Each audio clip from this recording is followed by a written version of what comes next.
Okay, so first unit, or third unit then. I like to put all of this together in kind of one big section here. Oscillatory motion, circular motion, and waves. They kind of all fit a similar pattern. And this is once again where I really wish that I could control when you guys had math. Because for some of you guys in grade 12, we've talked a bit about reciprocal graphs. You guys remember the whole concept of like a reciprocal looking like this? From last year. We're doing that in a week. So we're actually just about caught up to what I need back. But that's actually not enough because there's actually a physics 30 type of graph, which none of you have covered, but actually I think you guys more or less have, where we're going to talk about another type of graph that basically goes up and down in a wave pattern. So I'm going to have to give you kind of a brief tutorial on some grade 12 math while we're at it. But this actually worked out well because since we're in our graphing unit anyways, we can keep talking about domain and range and intercepts and maxes and minimums and all that stuff. So there's a huge graphing overlay with this unit when we talk about waves. And we're also going to talk about how things go around in circles, which kind of also has a bit of a pattern to it as well. So that's where I'm actually going to start. In math, most of you guys have really only covered linear and quadratic graphs, right? Where something either goes in a straight line or it has a parabolic pattern. For example, if I were to throw something up in the air, that's basically a parabola, which is kind of what we're getting to in math 20-1 right now. If I were to have a car go down a track in a straight line, maybe it would look something like this. So those are the most common paths we've covered so far. But now we need to talk about things that are periodic. Have you guys heard that word used before? You understand like what something that's periodic is? Okay, let me give you some examples. Okay. The Earth going around the Sun is periodic because it happens on a regularly scheduled, I don't know, let's just end it there. It happens on a regular schedule. We can predict with relative certainty when the Earth is going to have gone around the Sun because it happens every 365.24 days. 0.24 because that's why we have a leap year every once in a while. You guys know that? Okay. Other things that are periodic. We know how long it's going to take the Earth to rotate once. That's a day. It's 24 hours. Right? Seasons are periodic. We happen to know that we just happen to hit, you guys know what like an equinox or a, what's the one I'm looking for? The longest and shortest days of the year. So that's called again. Solstice, there we go. You guys know those terms there? Right? Those happen on a very recurring basis. Does that make sense? Right? So what we're going to talk about here are things that return at very regular intervals. And maybe the best way of describing this in terms of where we're going is a pendulum. When a pendulum goes back and forth, it's going to be like, say, location C. And it's going to swing all over this way, and eventually it'll swing back. And hey, look, it'll be in position C again. Right? And then it'll swing back this way here for a while. And then it'll swing back. And hey, look, it's in the same spot again. Right? Isn't that really similar to the Earth's rotation, things along those lines, where it happens on a regular cycle? Right? I mean, even the U.S. election would be a good example of something that's periodic. It happens every 4 years, right? You can set your watch date. Right? So we're going to talk about two types of periodic functions then. The one that's sinusoidal and the one that's circular. So sinusoidal patterns, for those of you in Lundberg who've actually covered this in grade 12 math, a sinusoidal pattern looks something like this. It basically goes up and down and up and down and up and down. Or if you want to like twist your axis a little bit, you could consider it to be going back and forth and back and forth and back and forth. You kind of see how like this graph right here is kind of the same as this one, just kind of flips sideways. The reason why it's periodic is, well, I could be at this point right here, and then 10 minutes later, I'm at that point again. And 10 minutes later, I'm at that point again. And it's consistent. From here to here, if that's 10 minutes, and from here to here, that's 10 minutes, then the next time it shows up, it shouldn't be 5. It should be 10. Does that make sense? So that's known as a sinusoidal pattern. A circular pattern works very similarly, though. If I go around in a circle, here I was right here. I've gone around in a circle. Hey, look, I'm back again. Hey, look, I'm back again. You know what I'm saying there? Right? And so anything that fits that sort of pattern, that's what we're talking about in this unit. And the math works a little bit differently. There's a lot of geometry about this, where we'll talk about, like in a circle, things like a radius. We're gonna have to know the radius of like a. Anyways. So here's some pictures that I have kind of illustrating the points I've just been making. This is a graph that, like I said, some of you have covered. You guys have learned about this, right? Or at least 3 of you have? A sine graph? Okay, good, because we'll use it a lot. Okay. For you guys here, let's talk about some of the properties of this graph. Okay, so we just covered quadratics a little bit yesterday. Some of the main properties of a graph would be things like the y-intercept. Visibly on this graph, can you guys kind of pick out where the y-intercept would be? Yeah, it looks like it's right about here. Yeah, that's your y-intercept.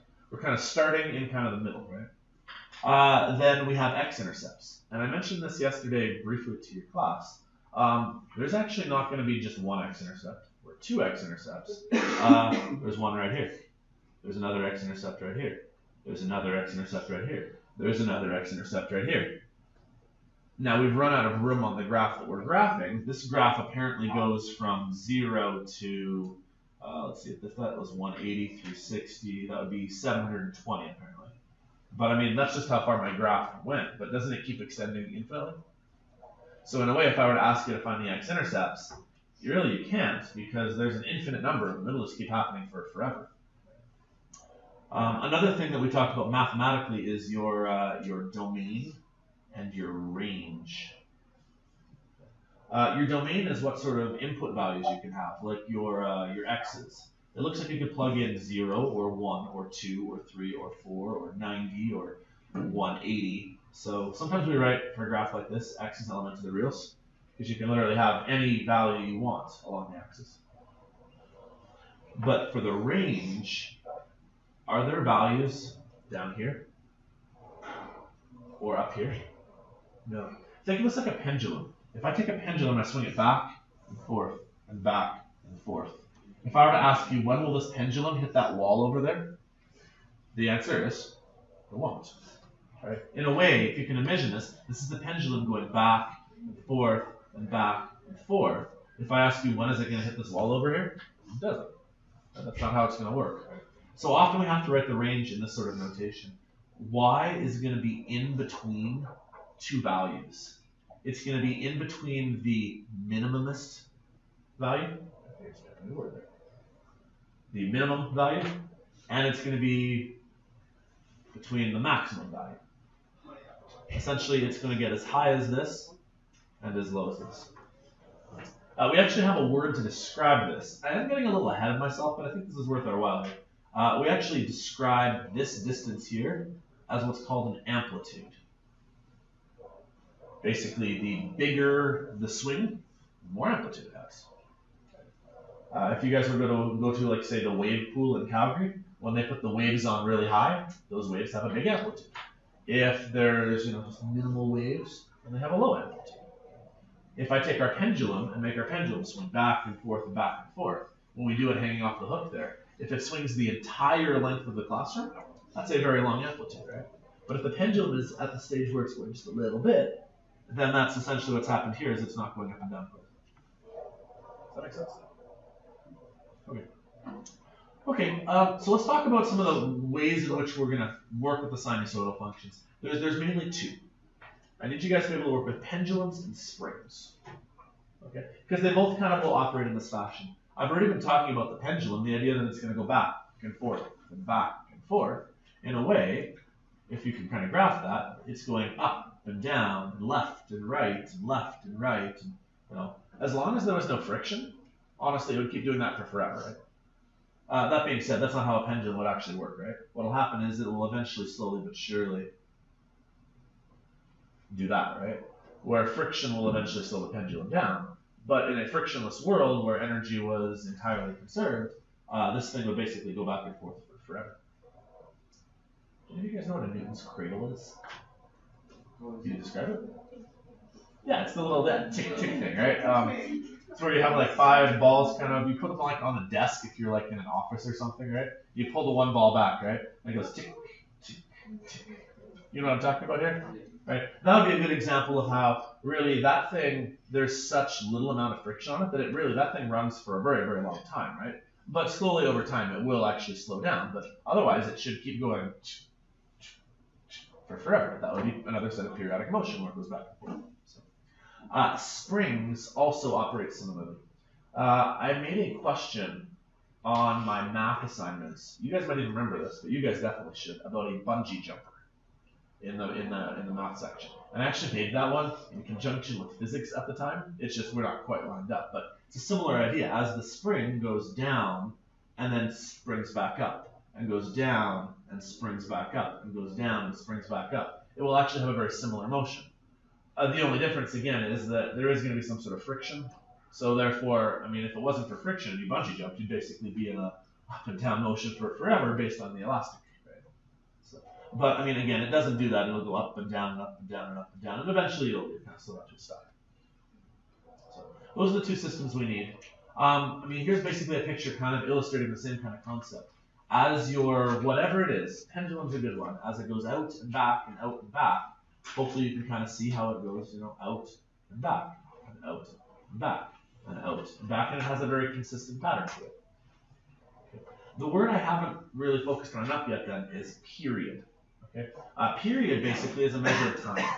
The period is how long will it take to return to your original location. And so if you started right here, when are you back to that same location? It's actually not right here. It's right here. From here to here is referred to as a period because you've gone all the way out to the right and back again, all the way out to the left and back again, and now you're ready to repeat the pattern, because you guys can hopefully see that now that you've done this pattern once, now you can go do that again. So period then is known as the length of time it takes to basically complete a cycle. Okay. So the period of the Earth's rotation around the sun, 365.24 days. The period of the US election cycle, 4 years. Right. Lots of things are periodic. So this basically is a segue then into our first formula. Okay. Period is how long it takes something to occur. Okay. How long will it take for something to become episodic, repeat itself, become cyclic? And so we measure that just purely in time. Okay. Traditionally, we're going to measure it in seconds, but it doesn't have to be in seconds. It can be days or months or years or whatever. So I have no idea why that's D dot denoted this time. I think I typoed that. There's nothing. You guys see the typo there? I don't know why I did that. So, we denote period though with the letter T. I don't know why. I have some guesses. One is that P is already been used as a unit of momentum, so we probably can't use period as P, but I don't actually know whether there's a really good reason why. But period is always written as the letter T. Okay. Frequency is another unit you guys may be familiar with. If you guys have a vehicle that has something that will measure this, maybe you've heard of like RPMs, revolutions per minute. Basically, like that's how many times your engine is going around, your like the whatever's going up and down, around in circles, whatever we're talking about here. It's how many times that will occur in a minute, and they're very, very similar. It's like the number of cycles per second. It's how many times you can cycle something in a second. Essentially, these things are reciprocals of each other. For those of you who know how that works, and sorry guys, we're going to talk more about this in a week. Okay. But a reciprocal is basically 1 over top of the previous value. Okay. Like a reciprocal graph is y equals 1 over x. Okay. If you had y equals x, this would be linear. This is known as a reciprocal, where basically you take 1 over top of what you're looking for.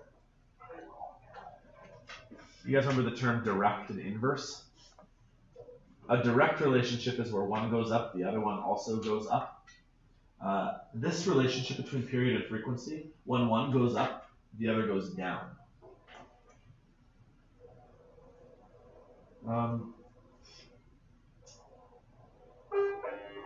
This is a good example here.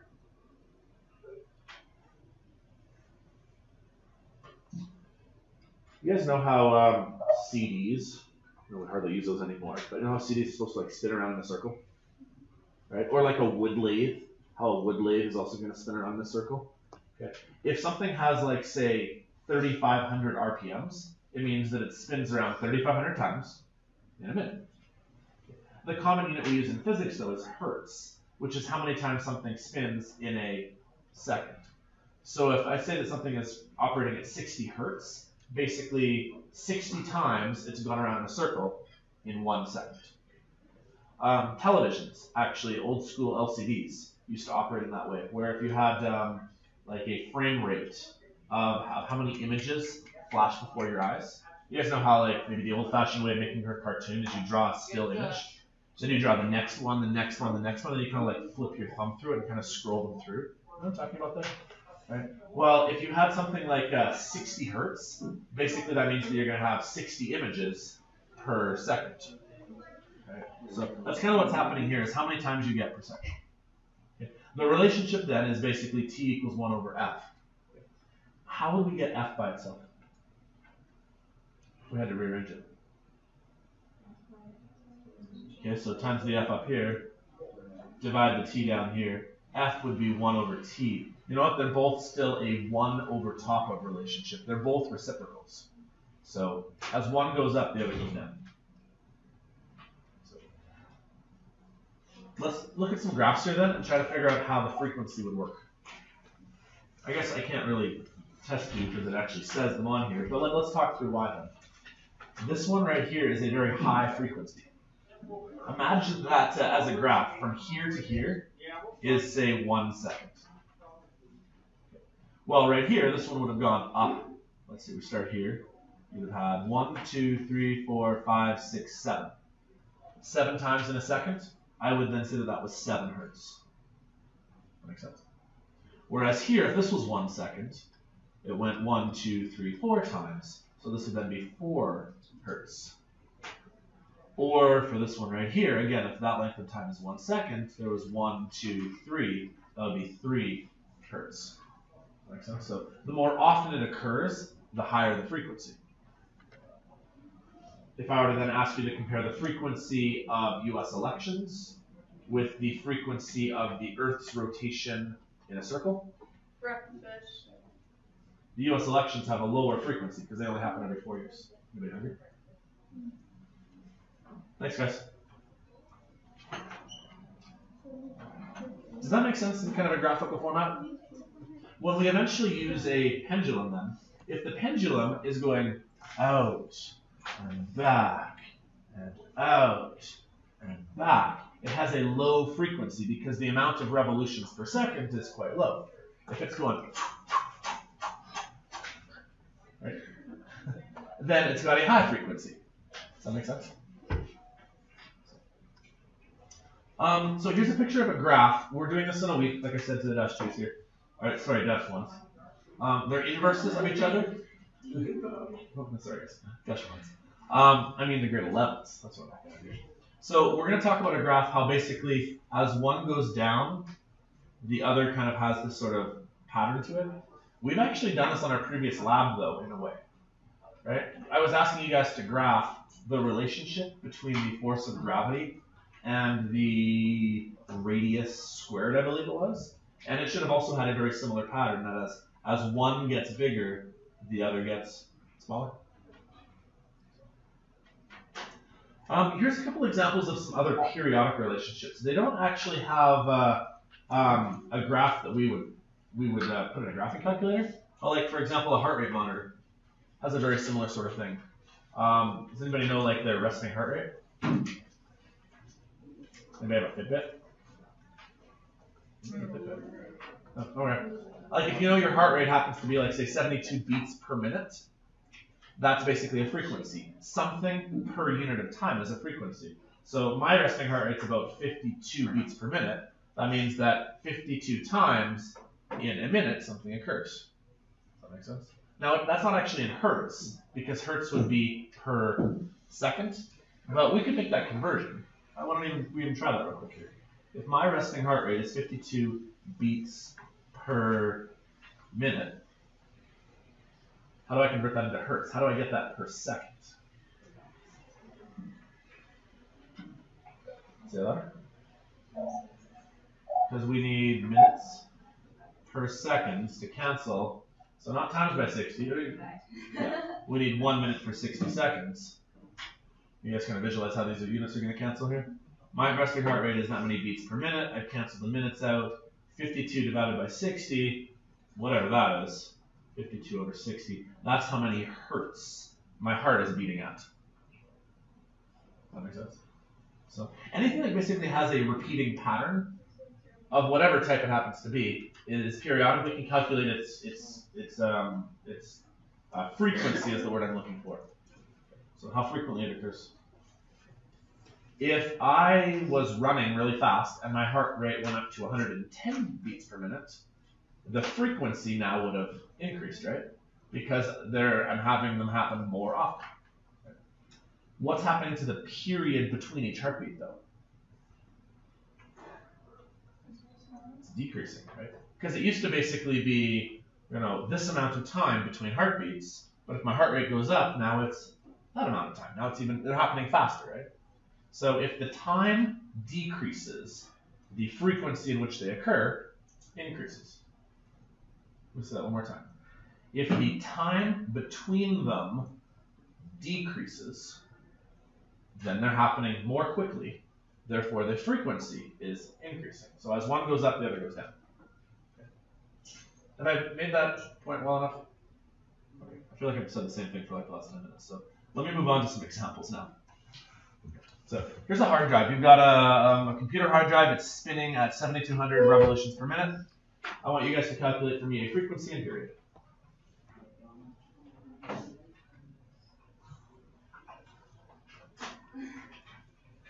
Old news. Okay, so I've actually already kind of done one like this. If you have 7,200 revolutions per minute, rather than writing it as like RPM, you may find it more useful to say you have 7,200 cycles in 1 minute. Okay. Because isn't a revolution per minute like really just how many times this occurs in a minute? Okay. Well, if we want to put that into the metric units, cycles per minute is going to require a minute per 60 seconds. 7,200 divided by 60? 120? So if we then consider there's 120 cycles per second, that's known as 120 hertz. Now I'm writing the word cycle right here, but it doesn't really matter what that word is. It could be 120 cycles per second, 120 beats per second, 120 somethings per second. Really the important part is if it's a something per second, that's what makes it a hertz. Whatever the something is. That makes sense? So there is our metric unit. Our frequency, which is an F, is 120 hertz. Now I want the period. How long between every spin? Which is going to be pretty small, right? If it spins around 7,200 times in a minute, but if I'm asking you how many times between a spin, it's going to be like a fraction of it. It's a millisecond, right? So let's use a new formula. Period equals 1 over frequency. Or, I don't know which one's written on the formula sheet, but you can also have frequency as 1 over period. Essentially, they're reciprocals of each other. So I don't remember which one's on your formula sheet, but we need this one. Is that the one that's on your sheet? Okay. To find your period, then, take 1 over 120 hertz. Does that always have to be in hertz? It does. Well, it depends on what units you're working with. If we were still working in, say, minutes, then we would then get an answer back in minutes again. But when we get this answer right here, this will be how many seconds there are. So hertz is basically seconds. In a way, a hertz is 120 seconds to the minus 1. But if you have a minus 1 on the bottom of a fraction, then it kind of cancels out. Like a bottom of a fraction will kind of cancel out. So anyways, what's 1 over 120? Is that what I heard? Okay.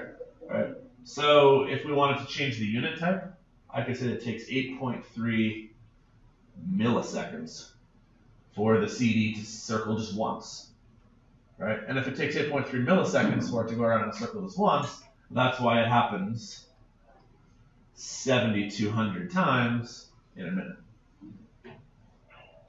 Okay, I've kind of been a little lazy on my sig digs right here. Technically, this should have 4 sig digs. So, like this one right here should actually be 120.0 hertz if I'm doing it properly. And this 8.3, I'm guessing it's all 3s behind it probably, right? Okay. This 1, by the way, not a sig dig kind of unit. It's an exact value. This is the value 1.0 repeating for forever. So don't ever let the 1 in the formula be like, hey, I'm gonna get 1 sig dig. No, you get how many sig digs you based your measurement on. That makes sense? Okay, so let's do these ones here. Let's calculate either the period or frequency of these guys. So the minute hand of a clock. Does the minute hand of a clock have some sort of periodic motion where it repeats itself every X amount of time? Okay. How long does it take the minute hand of a clock to get back to its previous location? 60 minutes or 1 hour. Yeah. So now we need to talk about whether that's the period or frequency. So if you agree for the first one that it's 60 minutes, is that a period or a frequency? Period. That is a period, because that is a length of time. It takes 60 minutes for the clock to go around. The more you do this, the better you'll intuitively pick that up. So then if you want to calculate the frequency will be 1 divided by 60 minutes. Whatever that is. The only problem with that, though, is that's not the official units I'm supposed to use, though. You know what I'm saying there? Although that's not wrong, this won't be in hertz. So if we want to actually calculate something in hertz, the scientific unit, we better convert this period into seconds. So before I keep doing that, I should go one little step further. If it's 60 minutes for the minute hand to go all the way around, then that'll be 3,600 seconds. That's the period of a minute hand. So then if you want to find the frequency, it's 1 over 3,600 hertz. 1 over 3,600 is probably a very small decimal number, correct? But hopefully that makes sense, because does the hand on the clock go around very frequently? No, it's actually very infrequently. It only happens once every hour, right? So if I ask you how many times it happens in a second, well, it doesn't even happen in a second. It happens, it requires a very, very long time to happen. So that's why your frequency is actually very low when your period is high. Let's try the next one here. We've already done one like this. If you've got 86 beats per minute, 86 beats per minute, is that a frequency or a period? It's a frequency. And maybe the best way to know is that it's a per. Right? This was 86 somethings, let's say beats per minute. So that was actually a frequency. But it's not in the units that we normally want to work with. So we got to convert this to seconds. So minute on top, 60 seconds on the bottom. There, now we have beats per second. What's 86 over 60? 1.2? 1.4? Exactly, or? Okay, so something like this. So that's how many hertz you would have. Way more frequent than the minute hand going around the clock, right? If you want to convert that into period, then period is equal to 1 over your frequency. So if you do 1 divided by that 1.4 number, then there's your period. What did you get when you found the reciprocal? 0.6976. Okay. What are the units for that? Seconds. Yeah. So basically it means that your heart beats every 0.69 of a second. Okay. If you have a heart rate of 60 beats per minute, your heart beats once every second. Does that make sense? Let me show you guys a quick trick with the calculators for how to work with this, by the way. Maybe some of you in grade 12 know this already. If you had, like, say, 86 divided by 60, and you want to calculate a reciprocal really quickly, this button right here to the -1 is the reciprocal button. Have I shown you some of those before? If you press this button right here to the -1, Remember, -1 as an exponent basically means 1 over top of. So it'll calculate that for you really quick. So if you ever want to convert a frequency to a period, just press this button, and it will convert back and forth between period and frequency. So it's a nice little time saver. So far, so good? Okay, let's go to the next one. What is the period or frequency of the Earth? I've already talked about this a little bit. Why don't we go with the Earth going around the Sun? So how long does it take the Earth to go around the Sun?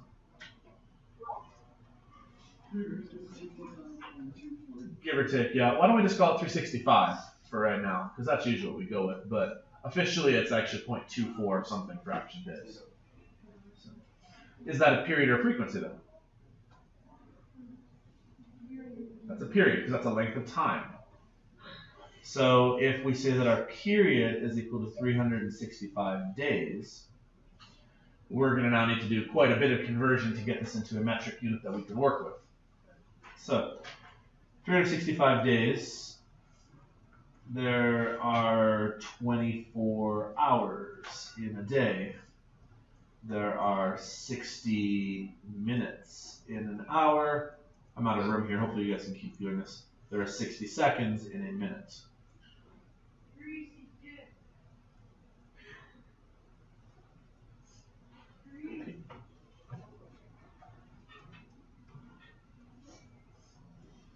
So 365 by 24 by 60 by 60. The period is 31536,000 seconds. It takes a very, very long time for our Earth to go around the Sun. Did I do that right? I'm kind of going to skip sig digs right now, but you guys can handle rounding out with proper sig digs. We need to like probably 6.15 times 10 to the 7 seconds. Well, now if I want to find the frequency, honestly, after a certain point, I don't even write it down on paper anymore. I just press the -1 button, and I'm good to go. So if my period was very large, the frequency at which the Earth goes around the Sun, it's not very frequent. It happens very infrequently. It's 3.17. Oh, hang on. Let me do that right. It's 3.17 times 10 to the -8 hertz.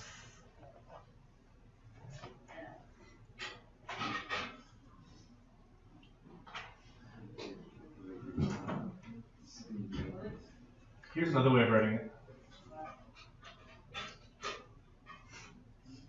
No, that's not right.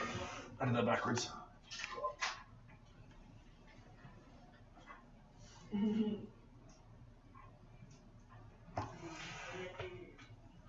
a little follow how I pulled that one off. I originally screwed up. I was thinking megahertz. You guys ever heard the units like megahertz? Probably heard that word before, right? A megahertz is just something that is a very, very large amount of hertz times 10 to the 6. I picked it times 10 to the -6. I think I did that right. No, I didn't. Hang on. If it was times 10 to the -6. 0.0234567 No, I shouldn't do that. I should use, is nano to the -9? Yeah. Okay, maybe I should use that one. 1, 2, 3, 4, 5, 6, 7, 8, 9. Here, let's do this one. 31.7 nanohertz. You could have written it something like that. Sorry, I kind of screwed up twice there, didn't I? Did that make sense? How you might, on the very large or small, actually choose a different prefix for it. For example, let me go back to a different one here. I don't have a good one here. Well, let's say that you ended up having like 31,000 hertz. 1, 2, 3, 4, 5, 6. You might call that 31 megahertz. You might actually throw a prefix in front of it, like the times 10 to the 6 or to the -9 or something. Pardon me. Okay, anyways, moving on. What's our last one? Bumblebee flaps its wings 800 times every 10 seconds. I kind of threw a twist into this one here.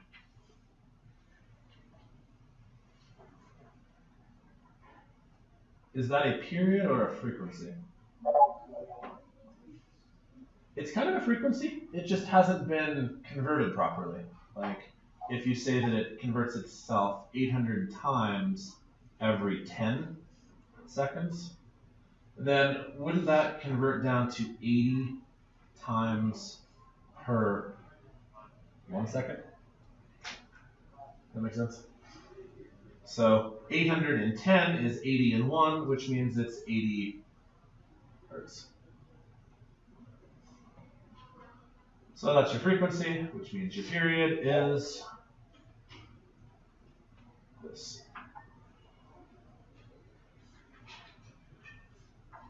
With proper sync dates, I'm just going to gloss over that right now.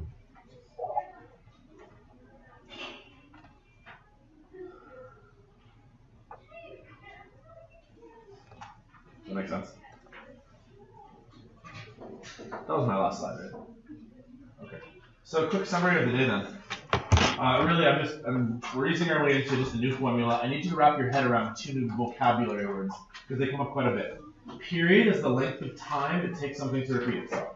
4 years for a presidential election. 365 days in a year. Whatever you want to talk about, right? There's a lot of things that are periodic. Frequency then is the reciprocal of it, and so it's 1 over top of that. Essentially, if you have a high frequency, you should have a low period. If you have a high period, you should have a low frequency. Right? As one goes up, the other goes down. So I need you to be comfortable knowing which one is which and being able to convert to the other unit of measurement fairly quickly. Be comfortable using the units hertz, which is seconds to the -1. It's basically something over seconds. Cycles per second. Heartbeats per second. Butterfly flapping its wings per second. Right? Whatever that happens to be. Revolutions per second. And then period is just usually measured in seconds for us. Yeah, you guys have any questions so far? Okay. Tomorrow we'll then start adding some other formulas for springs that basically go back and forth, and pendulums that go back and forth. So tomorrow we'll add a couple more formulas, and then on Monday we're going to do a virtual lab on this. So I haven't posted the lab yet. I'm still working on it. So maybe I'll just print them off for you guys for Monday if I don't finish it by tomorrow. For you guys, I'll make sure I post it before Monday morning though. So, sound good? Okay. One last word of advice then. If you haven't already, print off assignment 1. Obviously, you can't do very much on it now, but make sure you stay ahead of the game on it. Right? Don't leave it for forever. So try to do a little at a time. Okay, sounds good. You guys have kind of half an hour of free time now to get caught up on whatever. So.